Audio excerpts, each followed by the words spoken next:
Cette chronique équipement est une présentation de Sport Rousseau, Hockey Expert et l'entrepôt du hockey.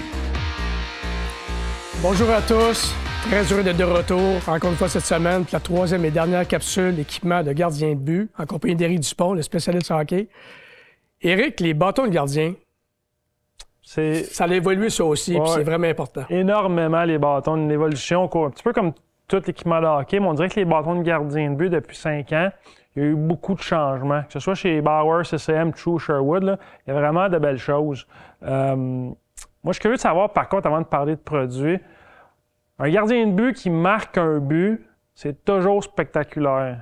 Je pense que tu as été témoin de ça déjà dans ta carrière, right? Oui, ça, on ne s'attend jamais à ça. C'est quelque chose d'un match de hockey que tu t'attends pas, c'est voir un gardien de but compter un but. Ouais. C'est sûr que les gardiens, comme les joueurs d'avant, portent beaucoup d'attention à leur bâton. Ils veulent être à l'aise avec et tout. Mais je pense que compter un but pour un gardien de but, c'est plus une question de technique. Une question de... T'as des joueurs, t'as des gardiens qui sont beaucoup plus à l'aise que d'autres. Tu sais, je me rappelle, Carey Price n'était pas très à l'aise. Quand il sortait de ses filets, il avait tout un petit peu de misère. Martin Brodeur était très, très, très à l'aise. Et José Théodore, qui avait compté ce fameux but, c'était un gars qui était à l'aise aussi avec son bâton et son équipement. Parce que, tu sais, des gardiens, là, t'as le bloqueur, t'as le mitaine. Lancer une rondelle, c'est pas vraiment évident. C'est pas aussi facile. Fait que c'était vraiment quelque chose d'extraordinaire. J'en doute pas. Comme premier produit, donc, c'est le Sherwood Wrecker Legend Pro, qui est vraiment un tout nouveau bâton chez Sherwood, que Jake Allen a utilisé un petit peu l'année dernière.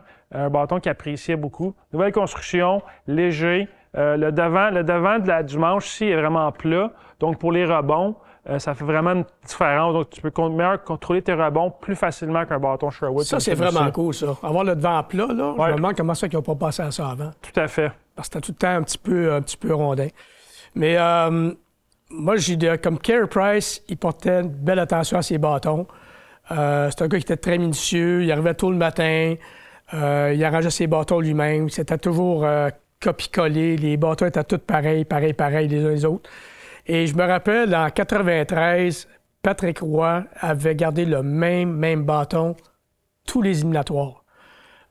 C'était vraiment quelque chose. Le même bâton, il était rendu à la fin qu'il prenait du ruban de Faberglass pour le taper, puis il prenait un autre bâton pour la période de réchauffement, il prenait son bâton pour le match. Après le match, il me donnait son bâton. Il était très superstitieux. Fait que c'était rendu une affaire très mentale, là.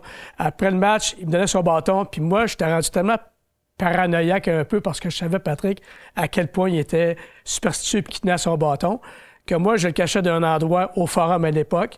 Un endroit que j'étais le seul à savoir vraiment son bâton était où, pour pas qu'il arrive rien. Lorsqu'on était sur la route, après le match, il me donnait son bâton. Je le serrais dans le sac de bâton, que je mettais un cadenas dessus pour être certain de ne pas se faire voler rien. Donc, ce bâton-là, je l'avais conservé. Je lui ai remis à lui-même il y a une couple d'années. Ça, je pense pas que ça va se refaire. Honnêtement, là, tous les éliminatoires gagnent la Coupe Stanley avec le même bâton. Surtout à l'époque, les bâtons étaient en bois, ils n'étaient pas en composite, donc la durabilité n'était pas la même. Là. Exactement ça. Pour aujourd'hui, les bâtons en composite, ce que j'ai remarqué, ils cassent beaucoup dans le manche. Souvent, les gars ont lancé, puis le bâton casse dans le manche. Avant, c'était en bois. Ça ne cassait pas, là, mais c'était ça. On va terminer avec le bâton. Le prochain bâton, c'est le Bauer. Donc, un petit peu comme dans le joueur, le bâton Agent, qui est vraiment populaire, des nouvelles technologies, des innovations très importantes chez Bauer. C'est pas différent pour le gardien, donc. Le bâton Agent de gardien de but avec du boron à l'intérieur. Le boron, c'est un matériel qui est encore plus léger que le composite et plus durable. Donc, Bauer pousse vraiment la note, que ce soit au niveau de la forme pour la main. Encore une fois, le manche qui est plat comme chez Sherwood. Un bâton extrêmement léger. Puis, maintenant, une chose qu'on entend parler, tu parlais des buts tantôt, la rigidité du bâton de gardien, c'est quelque chose de plus en plus que les jeunes gardiens, consultent. Donc, c'est vraiment important à considérer aussi. Oui, hein? Ah, c'est le fun, ça. Ouais.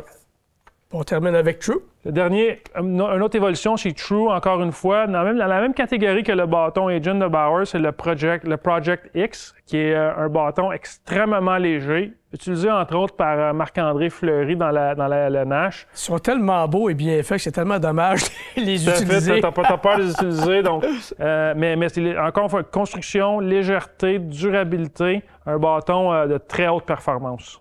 Quand justement, en parlant de True, je pense que tu as une histoire intéressante à propos du gardien des Canadiens, Samuel Montembeault.